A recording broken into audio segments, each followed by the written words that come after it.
오늘도 또 내 영혼을 향해서 또 선포하고 하나님의 말씀을 함께 나누도록 하겠습니다. 지나간 시간은 결코 나를 붙잡을 수 없습니다.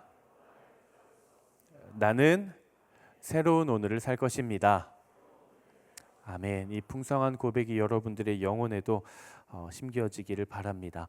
여러분들은 음악가, 세계적인 음악가 하면 좀 누가 떠오르세요? 우리 유찬 전사님, 네, CCM 대회 2등 출신, 네, 맞죠? 네.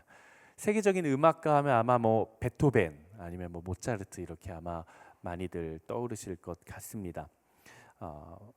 볼프강 아마데우스 모차르트라는 풀네임을 가지고 있는 18세기 오스트리아의 음악가. 많은 사람들이 모차르트를 향해서 천재 음악가다 이렇게 이야기를 평을 많이 합니다. 피아노를 4살 때부터 쳤대요. 그리고 5살 때부터 작곡을 시작했다고 합니다. 그런데 우리는 모차르트라는 사람을 한 번쯤은 아마 평생 살면서 누구나 다 들어봤을 것 같아요.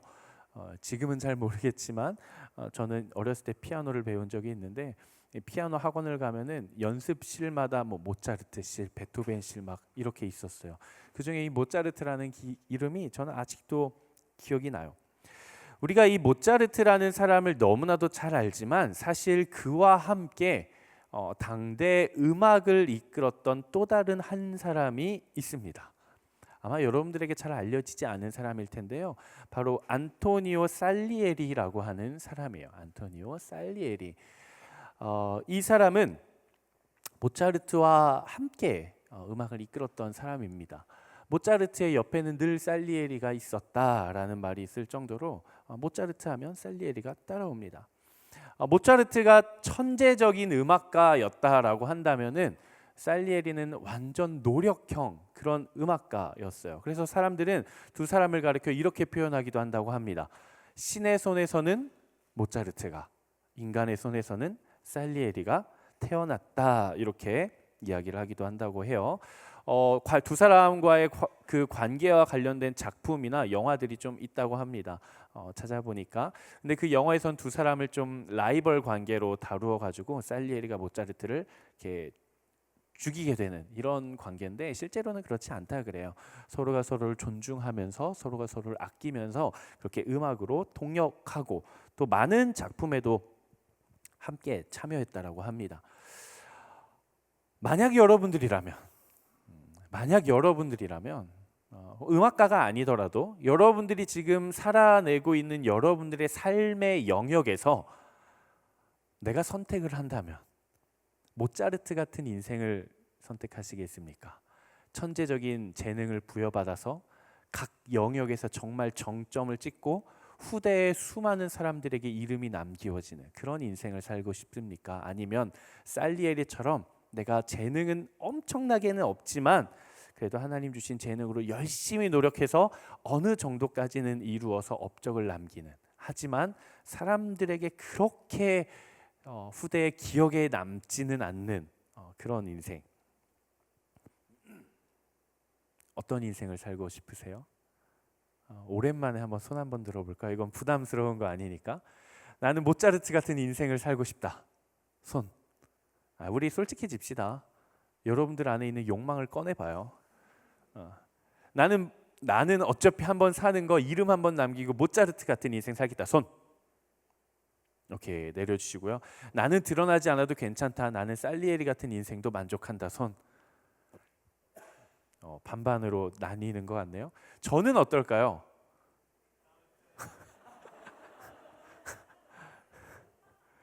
그래요? 난 그런 이미지예요. 모르겠어요, 저도. 세상의 기준에서 봤을 때에는 어떤 뛰어남이나 탁월함이나 남들과 다른 무엇인가 비범하고 특별한 그런 사람들이 더 주목을 받습니다. 남들에게 없는 무언가가 있어야만 관심을 갖기도 합니다. 그리고 많은 사람들이 소위 소수의 그런 사람들을 보면서 나도 저런 인생을 살고 싶다. 나도 남들에게 인정받고 박수받고 세상의 수많은 사람들 중에 반짝반짝하는 스포트라이트는 내 인생에 비추어졌으면 좋겠다라고 선망하고 동경하면서 막연한 꿈을 꾸기도 합니다. 그런데 여러분, 우리의 인생에서 정말 중요한 것은, 우리가 꼭 기억해야 될 것은, 여러분들의 인생의 가치를 규정하는 것은 사람들의 평가가 아니라는 사실이에요. 여러분, 이것을 꼭 기억하십시오. 여러분들이 잘 살아냈느냐 못 살아냈느냐라는 것을 평가하는 기준은 여러분들이 살아내면서 어떤 위대한 업적을 남겼느냐 하는 것도 결코 아닙니다. 우리가 정말 인생을 살아가면서 내 안에 토대로 삼아야 하는 것은, 내가 이 땅을 살다가 이 땅에서의 삶을 마감하고 종지부를 찍는 그날, 하나님께서 내 인생을 어떻게 평가하시는가, 그것이 되어야 되는 거예요. 우리네 삶의 좌표는 바로 하나님은 나를 무엇라 하시는가, 내가 살아온 인생을 향해 하나님은 나에게 무엇이라고 말씀하시는가, 이것이 우리가 하루하루를 살아가는 인생의 길라잡이가 돼야 되는 거예요. 저를 한번 따라해 보시겠습니까? 코람데오. 코람데오. 저는 이 코람데오라는 말을 참 좋아해요. 라틴어인데요. 코람은 뭐뭐 앞에서, 데오는 라틴어로 갓, 신입니다. 하나님 앞에서. 그러니까 내가 어떤 일을 하더라도 사람 눈에 막 보이는 그런 평가에 기대하면서 무엇인가를 선택하는 것이 아니라, 그것이 위대한 일이든 아주 사소한 일이든 하나님 앞에서 내가 선택할 수 있는 그런 인생이 되기를 바랍니다. 여러분, 꼭 기억하십시오. 세상의 기준이 아닌 하나님께서 내 인생을 어떻게 바라보시는가, 세상의 평가가 아닌 내 인생이 하나님의 시선에는 어떻게 비추이는가, 이 기준을 가지고 살아갈 수 있는 여러분 되시기를 주님의 이름으로 축복합니다. 우리가 계속해서 여호수아서 말씀을 나누고 있습니다. 지난주에는 창립기념주일이어가지고 이재훈 위임 목사님께서 온누리교회 모든 교회가 영상으로 예배를 드렸습니다. 교회 그 너머의 교회, 그래서 교회가 어떻게 살아내야 하는가 함께 나눠주셨고요. 그 전주, 이제 여호수아서 본문을 가지고 나눈 전주의 말씀의 내용이 혹시 기억이 나시는 분은 아무도 없을 것 같아요. 저도 말씀을 준비하면서 내가 2주 전에 뭘 설교했더라 기억이 갑자기 안 나가지고 우리 주보를 찾아봤어요.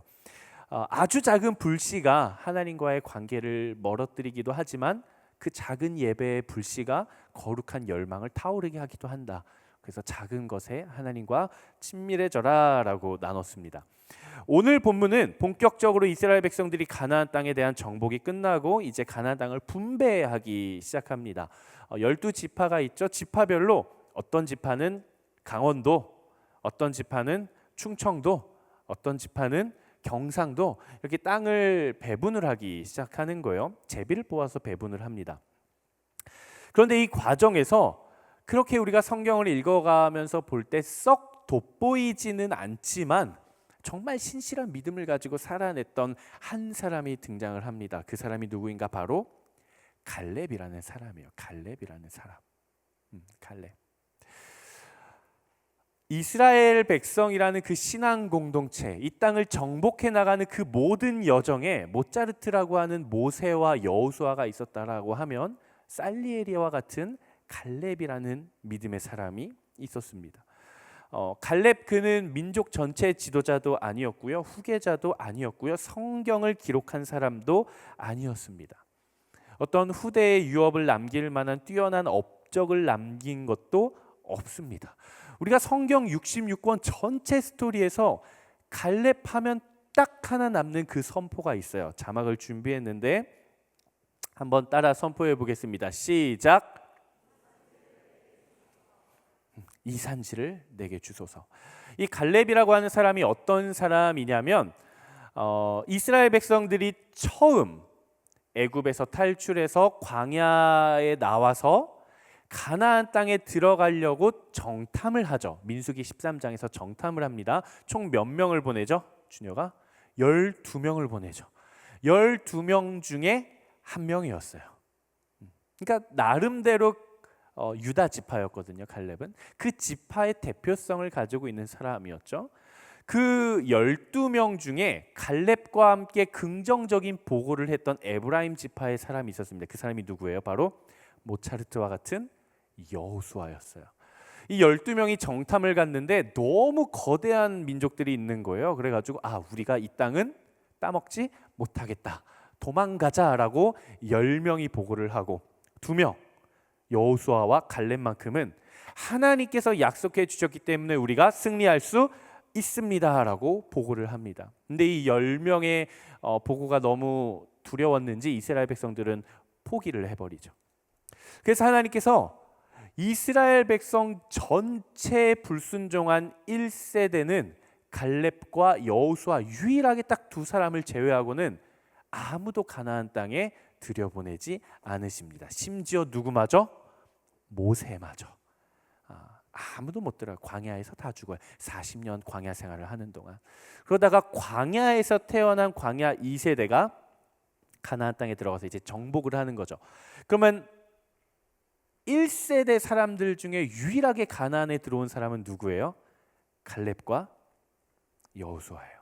그 중에 민족의 지도자 후계자는 누가? 여호수아였어요.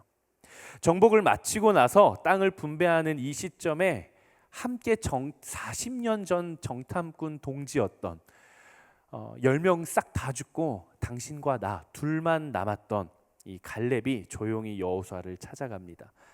그리고 이렇게 이야기를 해요. 하나님께서 모세를 통해 약속해 주신 그 땅을 이제는 나에게 주십시오. 40년이 지났고 동지고 정복도 함께 했고 이 정도면 꽤 합당한 공이 있으니까 땅을 달라고 요청하는 게 꽤나 합리적인 것처럼 보입니다. 그런데 오늘 본문을 보면 갈렙은 참 어떤 면에서는 재밌는 사람인 것 같아요. 갈렙이 요구하는 땅은 어디인가? 이미 5년간의 전쟁을 치러서 확보된 황금 같은 땅이 아니라 다시금 40년 전의 기억이 떠오르는 거인 아낙 자손들이 여전히 성읍을 움켜쥐고 살고 있는 산지에 해당하는 그 땅을 내게 달라고 하는 겁니다. 그 땅이 바로 따라해 봅시다. 헤브론이라고 하는 땅이었어요. 그러니까 지금 헤브론은 정복된 땅이 아니라 앞으로 정복을 다시 해야 하는 그런 땅입니다. 우리가 지지난주 말씀을 나누면서 유일하게 정복되지 않은 지역들이 있다 그랬어요. 가사, 가드, 아스돗, 그 바로 옆이 헤브론입니다. 그러니까 갈렙은 지금 5년 동안 정복을 했음에도 불구하고 다 끝나가는 시점에 여호수아한테 와서 나름대로 선임일 거 아니에요. 갈렙도 가가지고 뭐라고 이야기를 하는 거예요? 저 더 전쟁하고 싶어요. 더 전쟁해도 되니까 저 헤브론 땅 저에게 주십시오. 이렇게 이야기를 하는 거예요. 사람의 생각으로는 이 갈렙의 행동이 어떻습니까? 무모해 보이기도 하고 심지어 멍청해 보이기도 하죠.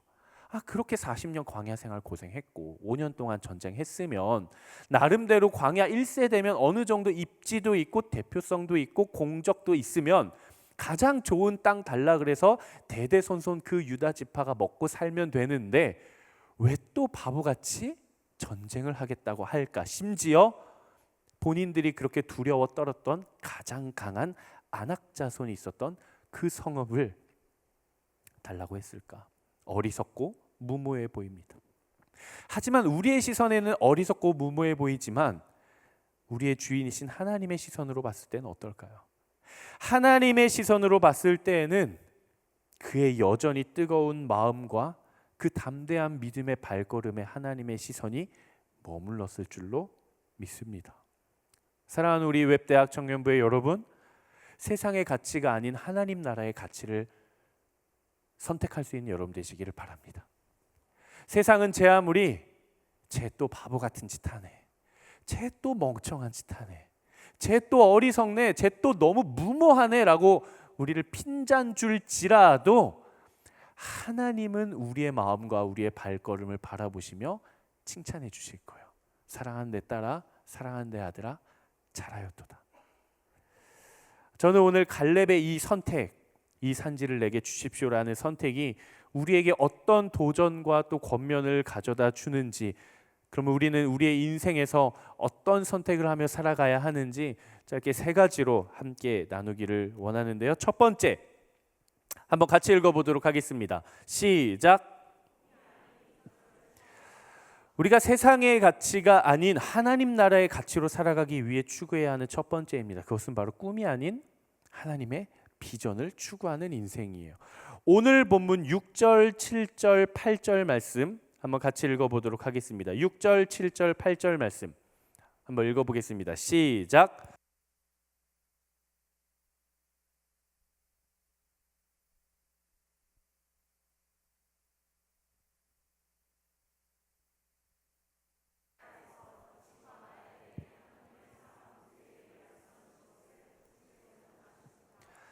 여호와의 종 모세가 가데스 바네아에서 이 땅을 정탐하라고 나를 보냈을 때 나이 40세였습니다.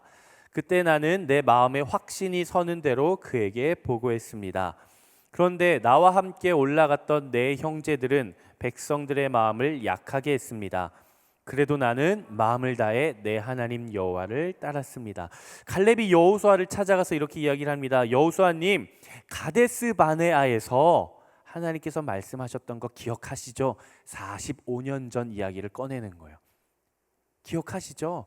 민수기 13장 그때 우리가 가나안 땅 정탐하려고 가데스 바네아에서 딱 멈춰섰을 때 하나님께서 저한테 그렇게 약속해 주셨잖아요. 네가 밟는 땅을 너에게 주겠다. 이 약속 기억하시죠? 45년 전 그 약속. 당신과 나를 제외한 모든 사람들은 광야에서 죽었습니다.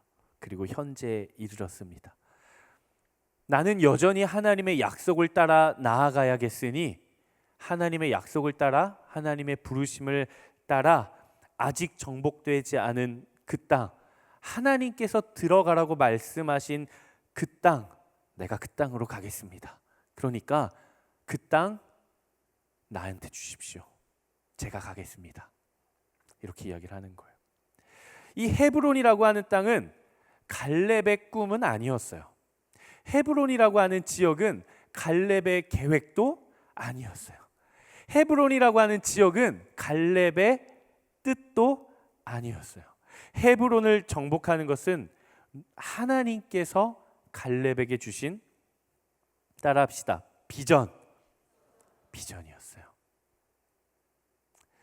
갈렙이 이 헤브론 산지를 보면서 저 땅 너무 탐난다. 내가 꼭 가지고 싶다. 저거 저한테 주십시오. 이게 아니에요.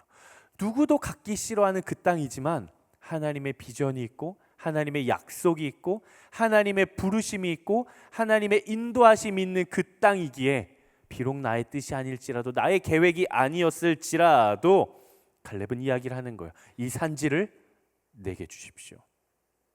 과연 헤브론이라고 하는 곳은 어떤 곳이었는가? 믿음의 조상 아브라함, 이 아브라함이 하나님께 전심의 예배와 제사를 드렸던 곳이 바로 헤브론입니다. 이 헤브론이라는 지역이 창세기에 어디에 등장하냐면 창세기 13장에 등장을 해요. 창세기 13장 18절 말씀 한번 같이 읽어보겠습니다. 시작.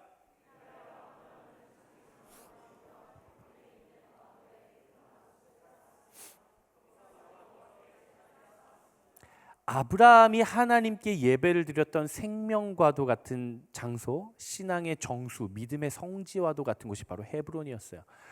근데 아브라함이 이 헤브론을 어떻게 택하게 됐냐? 그에게 조카가 있었습니다. 누가 있었죠? 조카의 이름이 뭐예요? 롯이라고 하는 조카.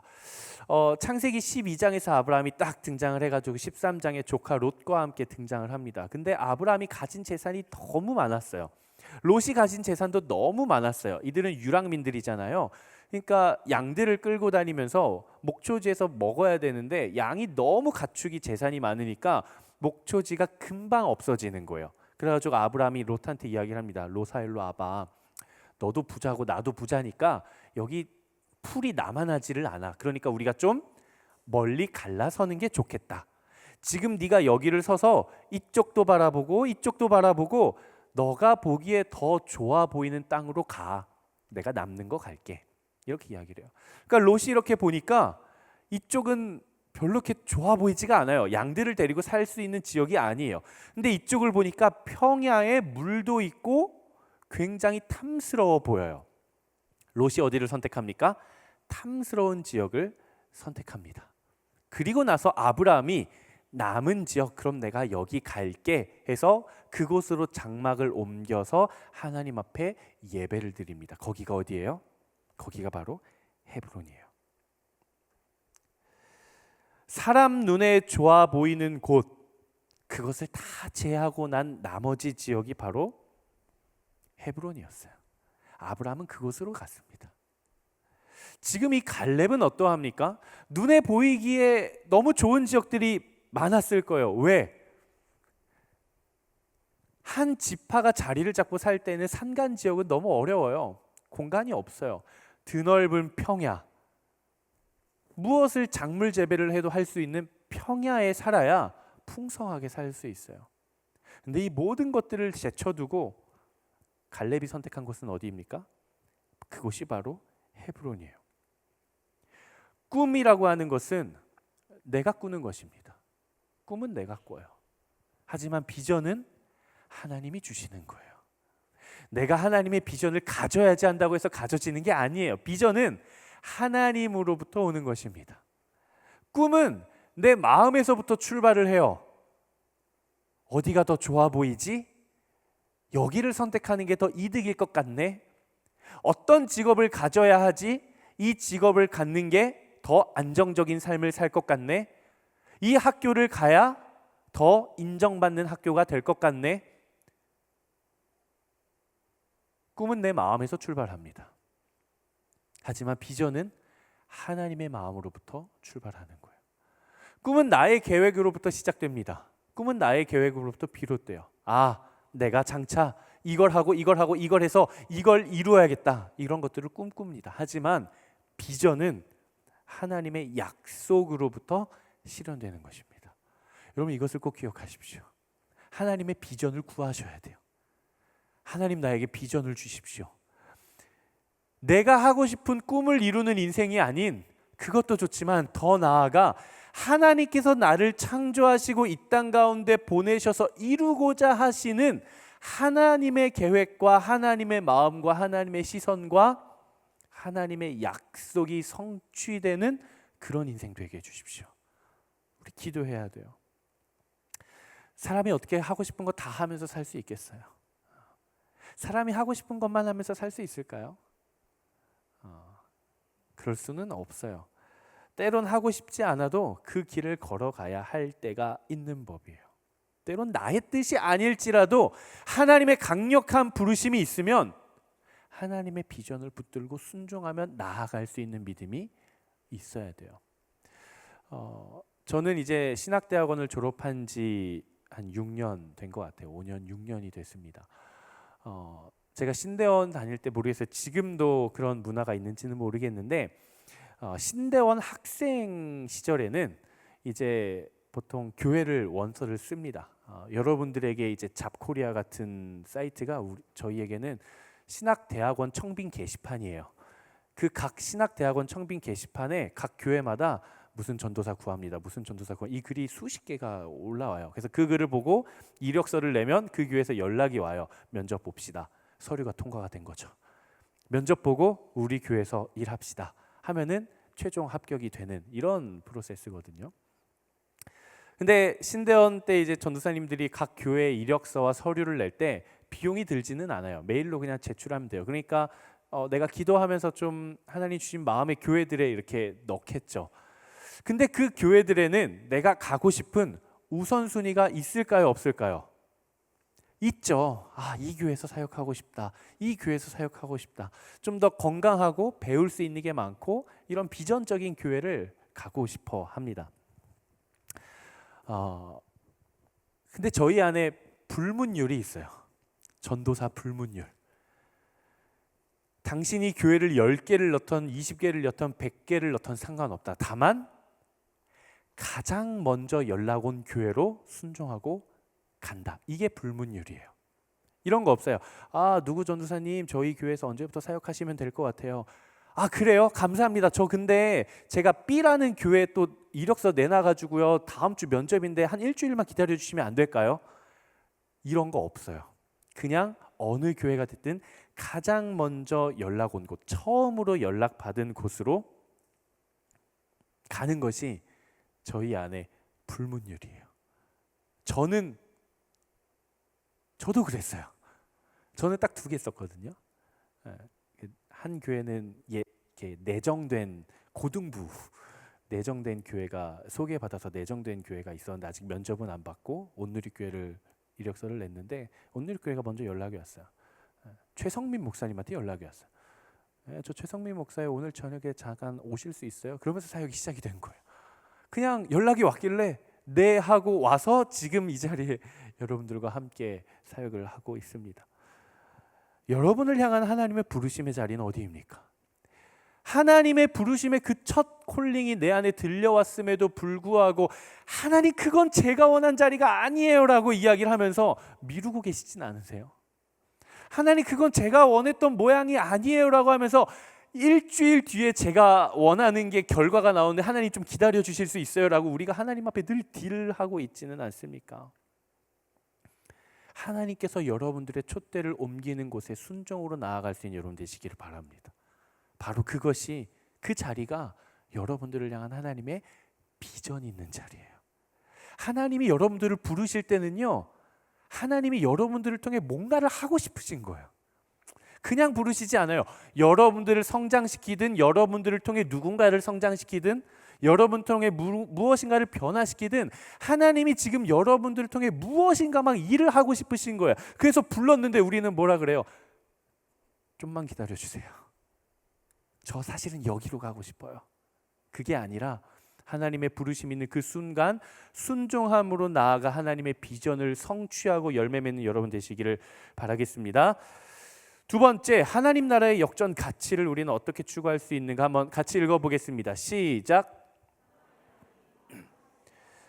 우리가 하나님 나라의 백성으로 그리고 이 땅에 보냄받은 그리스도인으로서 우리가 살아가기 위해 추구해야 되는 것 2번째, 바로 편안함이 아니라 평안을 추구하는 인생이에요. 오늘 본문 12절 말씀 한번 같이 읽어보겠습니다. 12절 말씀, 12절 시작.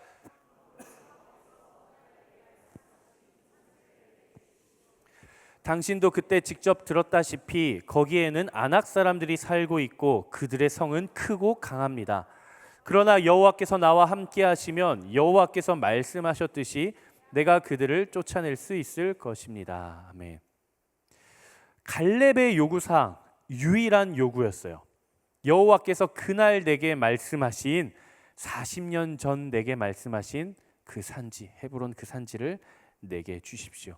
그런데 그곳에는 너무 기골이 장성한 아낙 자손들이 살고 있었고요. 성읍도 너무 컸어요. 심지어 그 사람들이 약해요, 강해요? 강해요. 하지만 갈렙은 이야기를 하는 거죠. 하나님께서 나와 함께 하시면 내가 그들을 내쫓을 수 있을 것입니다. 우리가 앞서 나눴던 것처럼 갈렙은 전쟁 이후에 또 전쟁을 선택합니다. 5년간 전쟁을 치렀어요. 여러분 한번 상상을 해보세요. 여러분 아울리치 일주일 갔다 와도 피곤하시죠? 아울리치 2주일 갔다 오면 그 다음날 우리 한 24시간 자잖아요. 여러분들이 아울리치를 5년 동안 했다고 생각을 해보십시오. 그리고 5년 아울리치를 갔다 와서 오자마자 저한테 이야기를 하는 거예요. 목사님, 아프리카 땅을 제게 주십시오. 제가 가겠습니다. 그렇게 이야기를 하는 거예요. 여러분 아울리치 갔다 오면 제일 먼저 뭐 하고 싶어요? 좀 쉬고 싶죠. 여러분 야근하고 나면 뭐 하고 싶어요? 좀 쉬고 싶죠. 한번 우리가 상상을 해봅시다. 갈렙의 상황을. 애굽에서 태어났겠죠. 애굽에서 태어났어요. 40세가 되어서 애굽에서 나왔어요. 그래서 가나안 땅에 딱 들어가려고 정탐을 갔는데 나는 제대로 된 보고를 했는데 나머지 사람들이 보고를 제대로 안 해가지고 나까지 광야에서 40년을 살게 됐어요. 이런 어리석을, 이런 억울한, 난 제대로 보고했는데, 난 믿음의 고백을 했는데 왜 나까지 40년 광야 생활을 해야 돼? 갈렙이 40년 광야 생활을 합니다. 그리고 마침내 가나안 땅에 들어와요. 이제는 좀 쉬고 싶다. 40년 아울리치 했으면 이제는 좀 내 땅에서 쉬고 싶다. 근데 하나님 뭐라 그래요? 네가 직접 전쟁해. 5년 동안 또 무기 들고 전쟁을 해요. 땅을 다 정복했어요. 이제는 좀 쉬고 싶다. 그런 상황이에요. 제법 이 갈렙 정도의 짬이 차면 그 밑에 동생들이 눈치껏 형님 유다 지파는 그래도 저 넓은데 저기 땅도 좋고 비옥한데 거기서 좀 쉬시죠 라고 하면 그럴까 하면서 그 좋은 땅을 가질 법도 한데 가장 먼저 달려가서 제일 안 좋은 땅, 먹고 살기 힘든 땅, 또 전쟁을 해야 하는 그 땅을 달라고 하는 것이죠. 왜? 심지어 평야도 아니에요. 먹고 살기도 힘들어요. 왜 그랬을까? 갈렙은 왜 이렇게 바보 같은 선택을 했을까? 그것은 갈렙에게 중요했던 것은 그냥 육체적인 편안함이 아니었어요. 갈렙에게 중요했던 것은 하나님과의 동행에서 오는, 따라합시다, 평안이 중요했어요. 요즘의 시대는 어떤가요? 요즘의 시대는 편안함 그리고 편리함이 좋은 가치로 자리매김을 하고 있는 세대예요. 맞나요? 여러분들이 핸드폰을 사요. 하나는 너무 불편해요. 아날로그예요. 막 문자 보내면 10분 있다 가고 10분 있다 와요. 근데 하나는 너무 최신이어가지고 사용하기도 너무 좋고 모든 게 다 돼요. 뭐 사시겠어요? 당연히 후자를 사겠죠. 편안함이 좋은 가치로 자리매김을 한 것이 당연시된 시대예요. 우리가 모르는 사이에. 가구 같은 것만 봐도 그래요. 어떤 침대 광고 회사가 이 침대에 누우면 당신이 지금껏 경험해보지 못한 불편함을 선사합니다. 땡땡 침대, 이런 광고 없어요. 소파를 광고하면서 피곤에 지친 당신, 야근에 지친 당신, 이 소파에 앉아보십시오. 더 불편해집니다.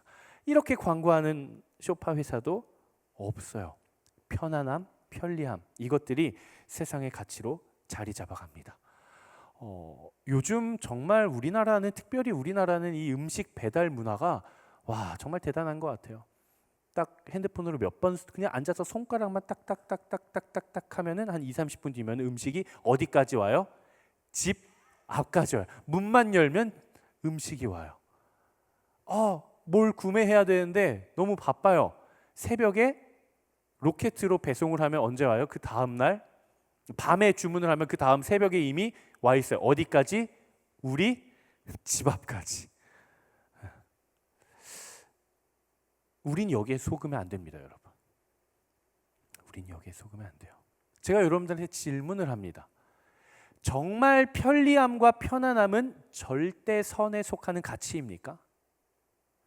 물론 그것들이 긍정적인 요소를 가져다 줄 수는 있지만 내가 인생을 살아갈 때 절대선, 절대 진리라고 여길 수 있는 그런 좋은 가치입니까? 그렇지 않을 수도 있다라는 거예요. 온라인으로 인해 우리의 생활 반경은 넓어졌죠. 각 개인의 생활 반경이 지구 반대편까지 갑니다.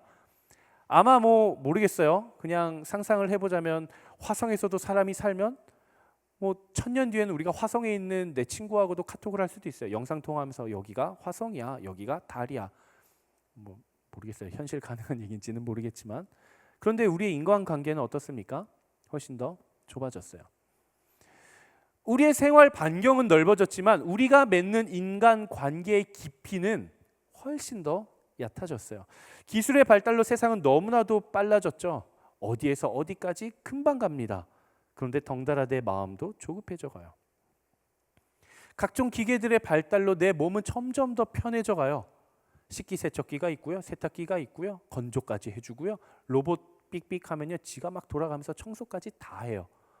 기계들이 발달하면서 우리의 몸은 점점 편해졌어요. 그런데 어쩐지 세상을 살아가는 내 마음에 평안함은 없습니다. 왜 그럴까요? 정말 세상이 추구하는 그 편리함과 편안함이 좋은 가치고 진리적인 가치라고 한다면 과학기술이 점점 더 발달하고 내가 그 문명 사회를 누리면 누릴수록 내 마음도 평안해지고 편안해져야 되는데, 행복해져야 되는데 우리의 관계나 우리의 마음은 그렇지 않다는 거예요. 왜 그럴까요? 왜? 그것들이 우리에게 만족함을 가져다 주는 것도 같은데 왜 그럴까? 우리는 영적인 존재이기 때문에 그래요. 여러분 이것을 기억하십시오. 여러분들은 육적인 존재가 아니에요. 우리의 존재 자체가 육적인 존재였으면 내가 편한 침대에서 자고 좀 더 편안한 생활을 하면 내 삶의 만족도가 엄청 수직 상승을 하면서 불만도 없고 불안도 없고 근심도 없고 두려움도 없겠죠. 우리가 물질적인 존재라고 한다면. 그런데 그것들을 추구하면 추구해도 여전히 해결되지 않는 내 안에 뭔가의 목마름이 있다라는 거예요. 왜? 우리의 존재 자체가 영적인 존재이기 때문에 그래요. 우리의 진정한 행복은 편안함에 있지 않습니다. 우리의 진정한 행복은 내 영혼이 하나님과의 안정된 관계에서 누리는 평안함에 있어요. 이것을 기억하셔야 돼요. 편안함은 환경의 상태예요. 아, 내가 지금 편해. 아울리치 왔는데 맨바닥에서 안 자고 침대에서 자서 편해. 여러분 수련회 다녀오셨죠? 굉장히 만족도가 높았던 피드백 중 하나가 숙소에 뭐가 있다? 침대가 있다. 이거는 어떤 상태예요? 환경의 상태죠. 편안함은 환경의 상태. 하지만 평안함은 환경의 상태가 아니에요. 이것은 영혼의 상태입니다. 어떤 목사님이 선교사님이죠. 목회자를 하고 계시지만 그 얘기를 하셨어요. 수정할게요. 제 기억에 착오가 있었어요. 혹시 안 계신 것 같은데 저희 멘토님 중에 한 분이었어요. 멘토님하고 나눔을 하는데 멘토님이 이제 전도를 하려고 같이 일하는 분을 데리고 아울리치를 데려갔대요. 아울리치. 비용 내가 반 해줄게. 너도 되고 같이 가자. 그래서 아울리치를 갔는데 이제 설득을 할 때는 아울리치를 가면 해외 가서 맛있는 것도 먹고 구경도 하고 막 좋은 시간을 가질 수 있어가지고 데려갔는데 아울리치 가면 뭐 우리가 호텔에서만 자겠어요? 안 좋은 데서 자죠. 근데 사역이 교회 설립 사역이대. 교회 개척 사역이 아니라 교회 세우는, 건물을 세우는. 그러니까 교회가 있어요, 없어요? 없죠. 교회에서 자야 된대요. 교회가 없는데 교회에서 자야 된대요. 이 말은 뭐예요? 맨바닥에서 자라는 거죠. 가지고 그 멘토님이 이제 같이 전도하는 분이랑 같이 선교지에 가가지고 잠을 자는데 교회에서 자는데 지붕도 없고 입구도 없고 그냥 이제 건물로 세워진 벽 하나 그냥 야외에서 벽 하나 세워진 야외 그 시멘트 바닥에서 자는 거예요. 편안하겠습니까? 편리하겠습니까? 쾌적하겠습니까? 그렇지 않죠. 근데 그 아울리치를 다녀와서 그 분이 그렇게 이야기를 했대요. 내가 지금껏 살아오면서 잠을 잤었던 모든 자리 중에 가장 행복했어요. 이 이야기를 했다라는 거예요. 이 이야기를 했다라는 거예요.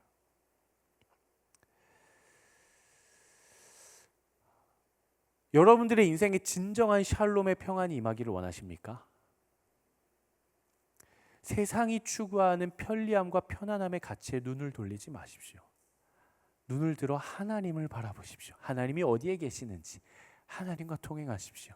하나님과의 관계를 회복하십시오.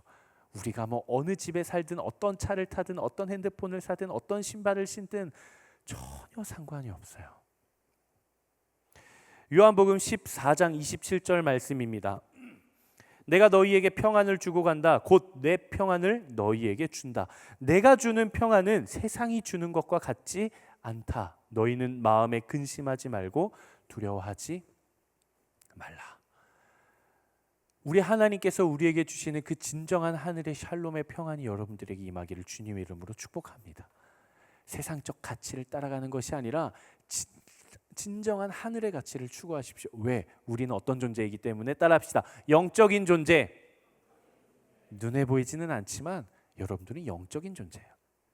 우리가 증명해낼 수는 없을 수 있어요. 하지만 확실한 것은 여러분들이 영적인 존재라는 거예요. 하나님과의 관계 맺으며 살아가는 사람들이라는 거예요. 진정한 관계가 회복되길 축복합니다. 마지막 세 번째 한번 같이 읽어보도록 하겠습니다. 시작. 나의 인생을 역전시키는 하나님 나라의 역전 가치는 무엇인가? 마지막 세 번째인데요.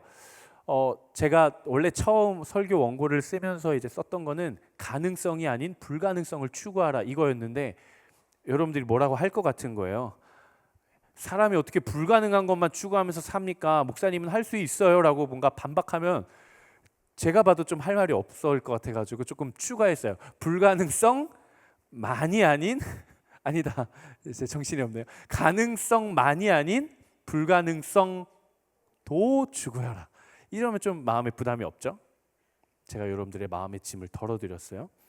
오늘 본문 10절 11절 말씀 한번 같이 읽어보겠습니다. 오늘 본문 10절 11절 말씀 시작.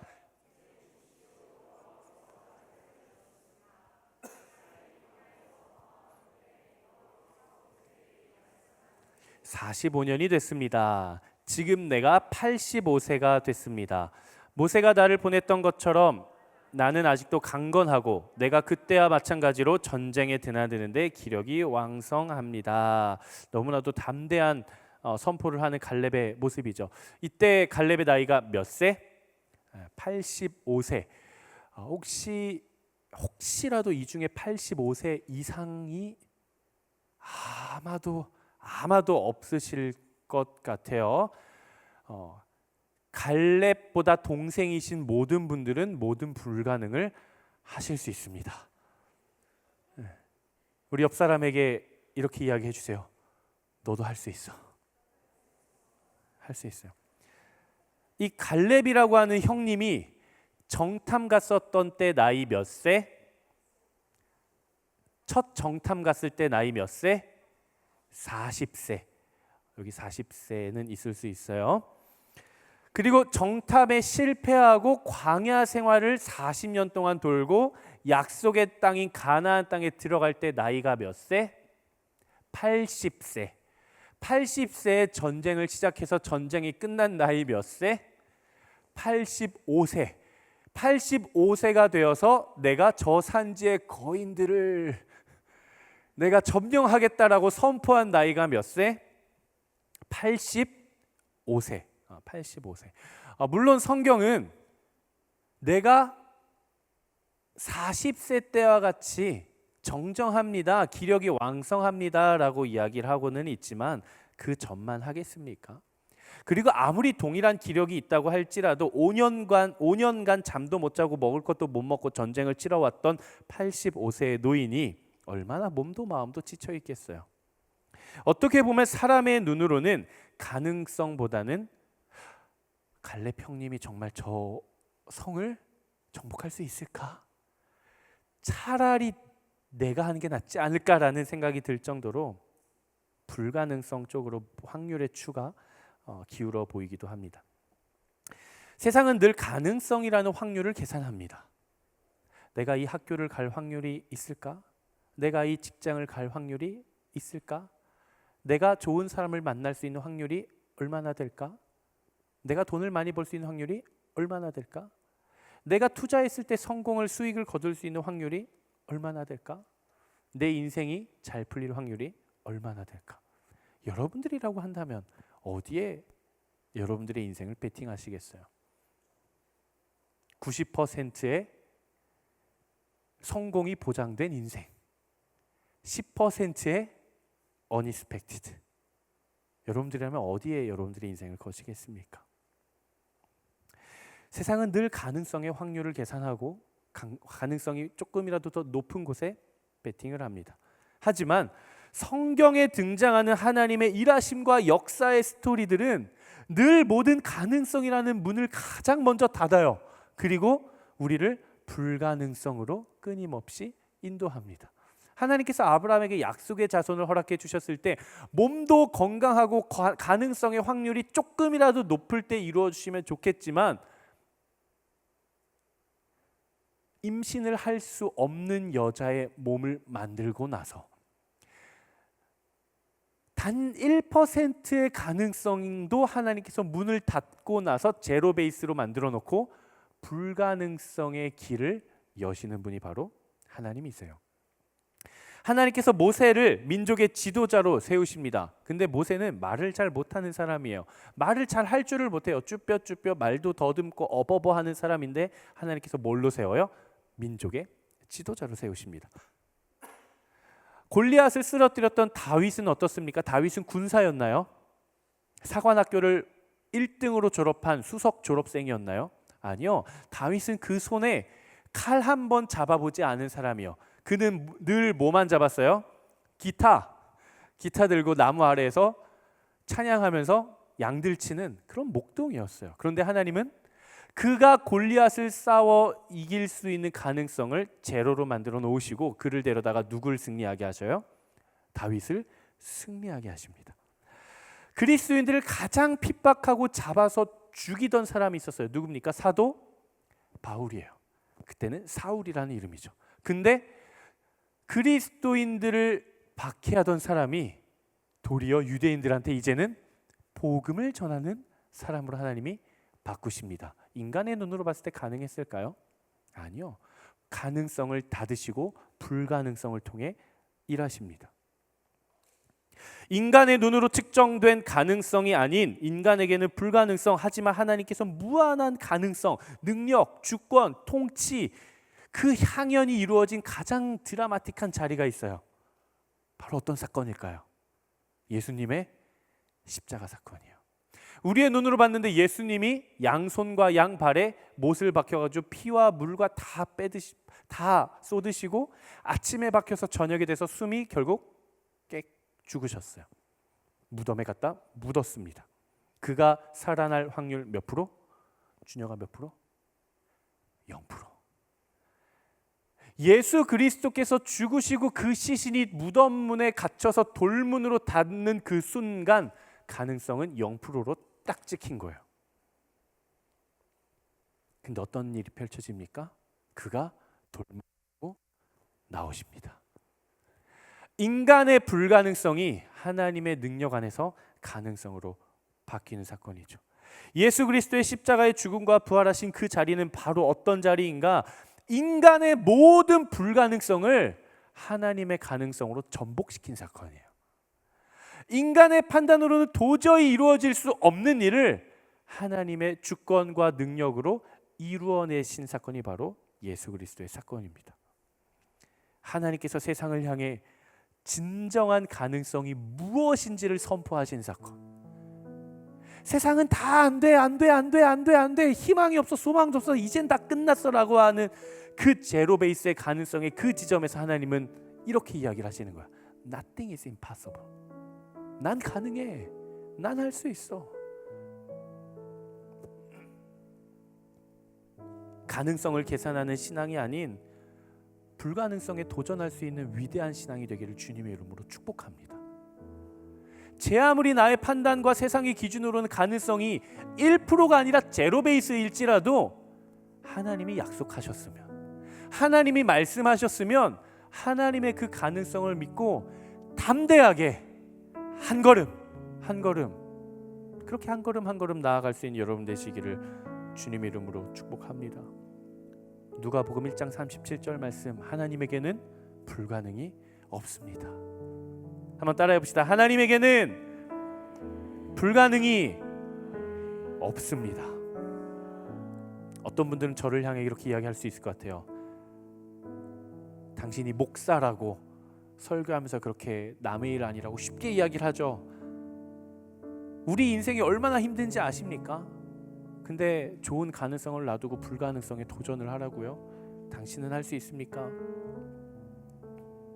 당신은 안 하면서 우리한테만 하라고 하는 거 아니에요? 이렇게 생각하실 수도 있을 것 같아요. 저도 하려고 해요. 저도 해보려고 해요. 제 앞에 놓여있는 불가능한 일이 지금 하나가 있어요. 해보려고 합니다. 조은식 교수님 물어봐요. 목사님 가능할까요? 비슷했죠? 덩치 이렇게 해가지고 목사님 가능할까요? 제가 이야기를 했어요. 제가 뭐라고 이야기를 했을까요? 불가능해요. 이거 안 돼요. 가능성이 없어요. 근데 한번 해보고 싶어요. 한번 해보고 싶어요. 도전해보고 싶어요. 같이 해보고 싶어요. 제 판단에서는 안 되는 것 같은데 한번 해보고 싶은 거예요.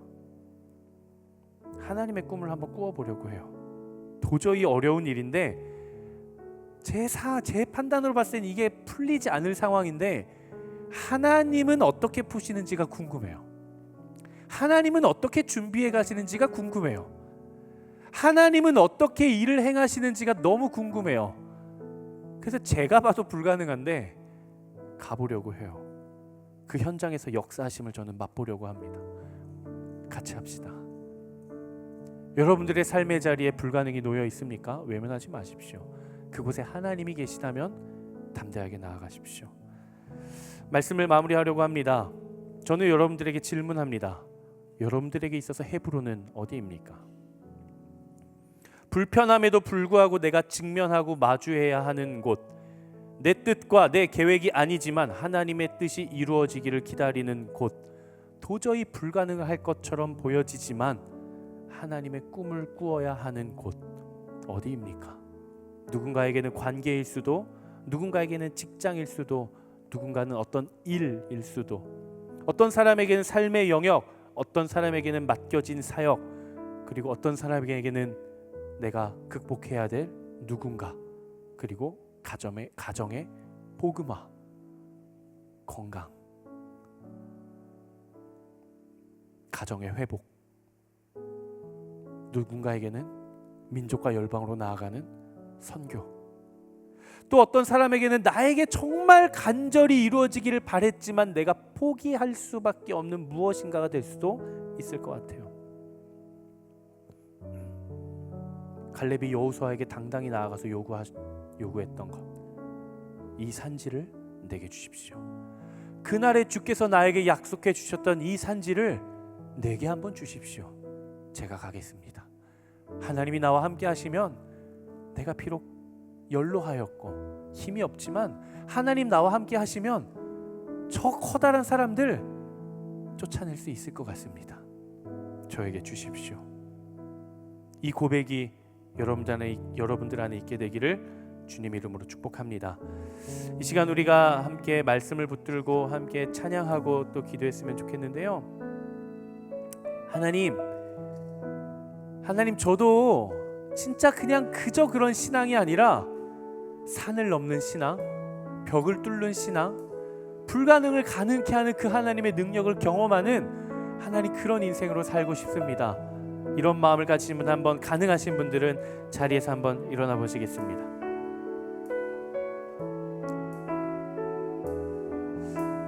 이 찬양이 바로 이 갈렙의 고백 위에 세워진 찬양입니다. 우리에게 익숙한 찬양이지만 정말 그 갈렙의 상황을 우리가 묵상하며 우리의 인생을 맡기며 함께 찬양합시다. 주님이 주신 땅으로. 주님이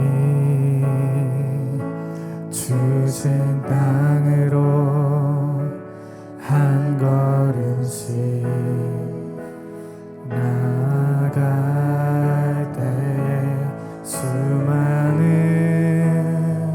적들과 견고한 성이 나를 두렵게 하지만 주님을 신뢰함으로 주님을 신뢰함으로 주님을 의지함으로 아멘, 아멘. 주님이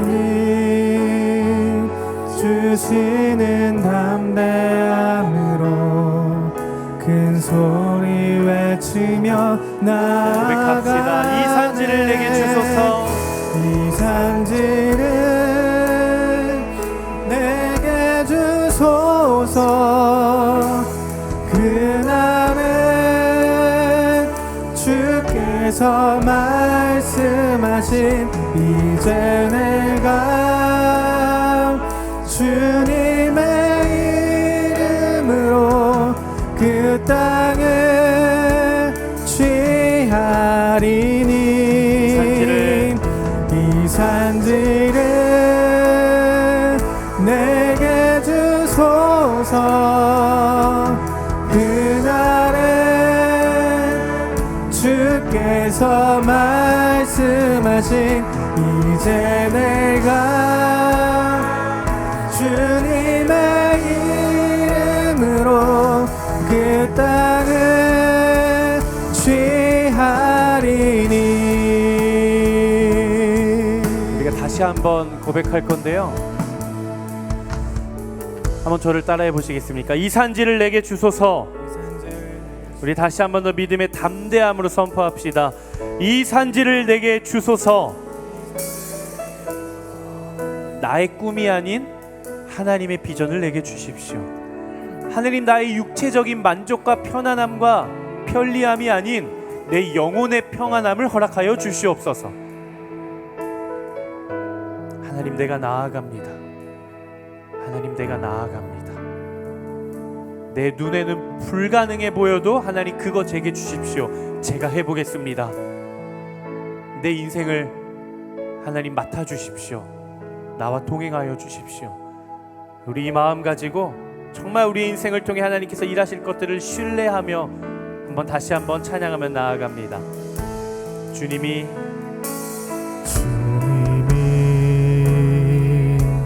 주신 땅으로 한 걸음씩 나아갈 때 수많은 적들과 견고한 성이 나를 두렵게 하지만 주님을 신뢰함으로 주님을 의지함으로 주님이 주시는 담대함으로 큰 소리 외치며 나아가네. 이 산지를 내게 주소서. 그날에 주께서 말씀하신 이제 내가 주님의 이름으로 그 땅을 취하리니 이 산지를 내게 주소서. 그날에 주께서 말씀하신 이제 내가 주님의 이름으로 그 땅을 우리 다시 고백합니다. 이 산지를 내게 주소서. 이 산지를 내게 주소서. 그날에 주께서 말씀하신 이제 내가 주님의 이름으로 그 땅을 취하리니 이 산지를 내게 주소서. 그날에 주께서 말씀하신 이제 내가 주님의 이름으로 그 땅을 취하리니. 우리 함께 기도하며 나아가겠습니다. 함께 기도하며 나아가실 때 하나님, 우리가 세상을 뛰어넘을 수 있는 담대한 믿음을 우리에게 허락하여 주시옵소서. 하나님, 세상 앞에 나의 뜻을 내려놓고 하나님의 꿈을 꾸는 자들이 되게 하여 주시옵소서. 주여, 우리의 삶을 통하여 일하여 주시옵소서. 시간 믿음을 달라고 주여 한번 외치며 기도하겠습니다. 주여!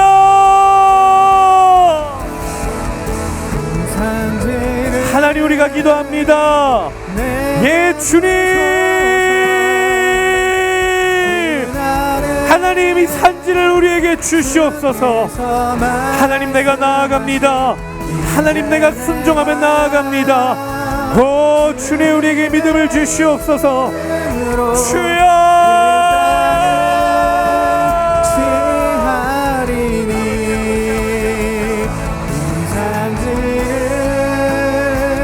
내게 주소서. 그날에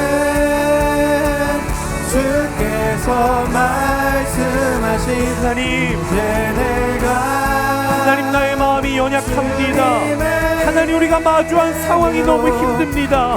하지만 하나님 나에게 흔들리지 않는 하나님 믿음을 주시옵소서. 예 주님, 믿음이 세상을 이기게 하여 주시옵소서. 믿음이 모든 것을 이기게 하여 주시옵소서. 하나님 나에게 담대한 믿음을 허락하여 주시옵소서. 우리의 눈을 들어 주를 바라봅니다. 우리가 주님만을 구하며 나아갑니다. 주님 우리와 함께하여 주시옵소서. 주여 역사하여 주시옵소서.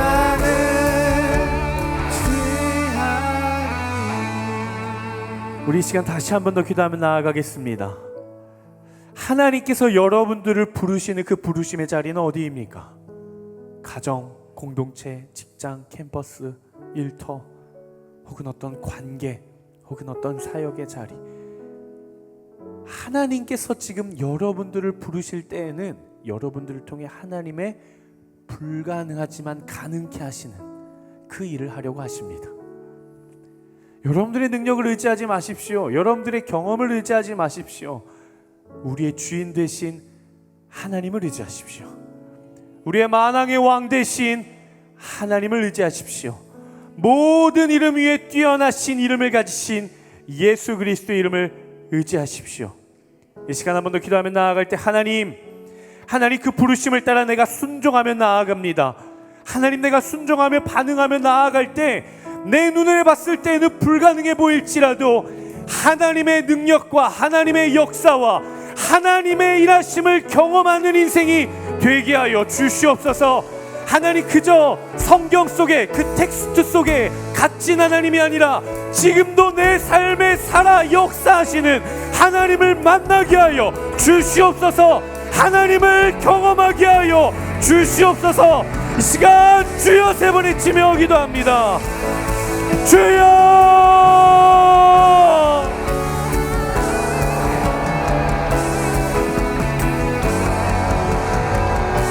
예 주님! 살아 역사하신 하나님을 경험하게 하여 주시옵소서. 오 주님 지금 나와 함께하고 계신 아버지 하나님, 오늘 하루도 내 삶에 역사하셔서 나와 동행하시는 그 하나님, 살아계신 하나님, 아브라함과 야곱과 이삭의 하나님, 산자의 하나님, 그 하나님을 경험하게 하여 주시옵소서.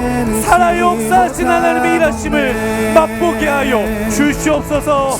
주님 나의 뜻을 내려놓고 나아갑니다. 하나님 나의 의지를 내려놓고 나아갑니다. 주님의 말씀을 따라 나아갑니다. 나를 통하여 일하시옵소서. 주여 내가 여기 있나이다. 주여 내가 여기 있나이다. 나를 통하여 주님의 일하심이 이 땅 가운데 내 삶에 나타나게 하여 주시옵소서. 주여 자에게 능치 못함 없네. 주의 말씀 의지하여 깊은 곳에 금을 던져 오늘 그가 놀라운 일을 이루시는 것 보라. 주의 말씀 의지하여 믿음으로 금을 던져 믿는 자에게 능치 못함 없네. 주의 말씀 의지하여 깊은 곳에 금을 던져 하나님 우리가 하나님 안에서 하나님의 가능성을 발견하기를 원합니다. 하나님 나의 믿음이 장성하여 주의 뜻에 합당한 믿음이 되게 하여 주시고 하나님의 그 부르심 앞에 하나님 내가 순종하며 나아갑니다. 주여 내가 여기 나아갑니다. 주여 나를 통하여 일하여 주시옵소서. 주님 내 삶을 통해 나의 고백을 통해 나의 믿음을 통해 나의 헌신을 통해 하나님 도저히 불가능할 것 같은 그 일이 Nothing is impossible. 하나님 안에서는 모든 것이 가능케 되는 그 놀라운 경험을 하나님 우리가 하길 원합니다. 하나님 나를 통하여 일하여 주시옵소서. 역사하여 주시고 하나님의 역사하심을 하나님 경험한 우리가 될 수 있도록 인도하여 주시옵소서. 사랑이 많으신 아버지 하나님, 하나님 우리 인생을 살아갈 때에 나의 뜻과 나의 판단대로 살아가지 않게 하여 주시옵소서. 하나님 우리에게 믿음의 깊이와 영적인 눈과 영적인 분별력을 허락하여 주셔서 하나님을 발견하게 하여 주시옵소서. 그리하여서 하나님 우리는 영적인 존재이기에 하나님과의 관계에서 오는 진정한 하늘의 샬롬의 평안을 우리가 얻기를 간절히 소망합니다. 하나님, 불안에 떠는 내 영이, 두려워 떠는 내 마음이, 근심하고 낭망하고 있는 나의 심령이 하나님과의 관계 안에서 회복하게 하여 주시옵소서. 하나님, 우리의 삶의 주인이 하나님 당신이십니다. 내 삶의 통치자가 하나님 한 분이십니다. 하나님, 내 삶을 살아낼 때에 세상의 두꺼운 벽이 나를 가로막는다 할지라도, 세상이 불어오는 풍랑과 풍파가 나를 덮치려고 한다 할지라도, 그럼에도 불구하고 하나님 그 강을 갈라 주시옵소서. 하나님, 그 강이 갈라지지 않을 때에는 나로 하여금 그 물 위를 걷게 하여 주시옵소서. 하나님, 내 눈으로 봤을 땐 불가능할지라도 하나님 안에서의 가능성의 모든 것들을 전복시키고 역전시키고 뒤덮게 하여 주시고, 하나님의 능력과 하나님의 통치와 하나님의 일하심과 무엇보다 지금 살아 역사하셔서 나와 함께 하셔서 내 삶을 통해 일하시는 살아계신 하나님을 경험하고 맛보는 우리가 될 수 있도록 인도하여 주시옵소서. 그렇게 모든 것 맡겨드리며 거룩하신 예수 그리스도의 이름으로 기도드리옵나이다. 아멘. 우리 살아 역사하신 하나님 앞에 모든 영광의 박수 올려드리겠습니다. 아멘.